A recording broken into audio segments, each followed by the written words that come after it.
Para el marxismo, el concepto de tercer espacio, ese ámbito de sociabilidad, cultura e identidad situado entre lo doméstico y lo laboral, plantea una contradicción fundamental. Desde su perspectiva materialista que divide la sociedad en una base económica y una superestructura ideológica, este espacio pertenece claramente a lo superestructural. La pregunta decisiva es si sirve para reproducir las relaciones de dominación de clase o si por el contrario puede convertirse en un campo de batalla para su transformación radical. Desde una lectura marxista más ortodoxa, inspirada en pensadores como Luis Althusser, el tercer espacio es visto con profunda sospecha. Se interpreta esencialmente como un mecanismo de control social, una válvula de escape que el sistema capitalista ofrece para canalizar el descontento. Los cafés, los centros comunitarios e incluso plataformas digitales, tales como los blogs, los streams, incluso los juegos online, al presentarse como lugares neutrales de encuentro, funcionarían en realidad como aparatos ideológicos donde se naturaliza la hegemonía burguesa. En ellos, la conversación informal rara vez cuestiona los fundamentos del capital y la ilusión de horizontalidad oculta las estructuras del poder real. Además, existe una crítica feroz hacia cómo este énfasis en el tercer espacio como lugar de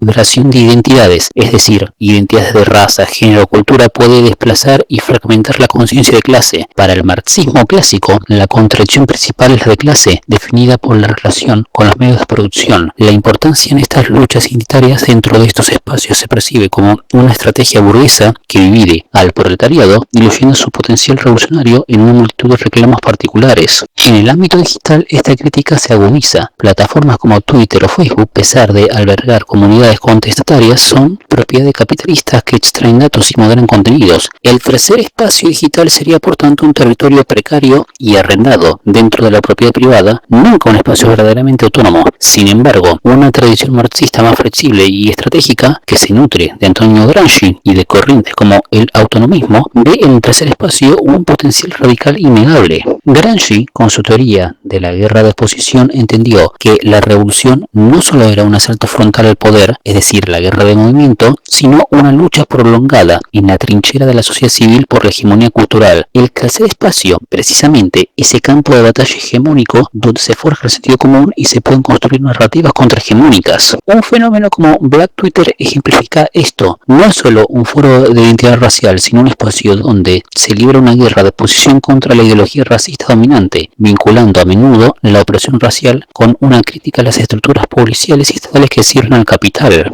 Desde una mirada autonomista, ciertos terceros espacios físicos como centros sociales ocupados, bibliotecas populares o talleres comunitarios pueden funcionar como embriones de lo común, esferas autogestionadas que prefiguran relaciones sociales no capitalistas y practican la cooperación fuera del mercado y del Estado. Históricamente, los espacios de sociabilidad obrera, las tabernas, las casas del pueblo fueron el crisol donde la clase en sí, es decir, lo objetivo, se transformó en clase para sí, es decir, consciente y organizada. Los foros digitales de trabajadores de plataforma coordinan huelgas serían un equivalente contemporáneo. En última instancia, la posición marxista concluye que ningún tercer espacio es inherentemente político o despolitizado. Su carácter es siempre un objeto de lucha. Para que trascienda su función de mera válvula de escape y se convierta en un instrumento de transformación, deben cumplir ciertas condiciones. Primero, debe establecer un vínculo claro con la base material, contando las luchas culturales e identitarias con la explotación económica concreta. Segundo, debe aspirar a construir alianzas de clase o bloques históricos gramscianos, trascendiendo el particularismo para articular un proyecto contrahegemónico común. Tercero, debe tender hacia la autonomía, minimizando su dependencia de las plataformas capitalistas y el control estatal.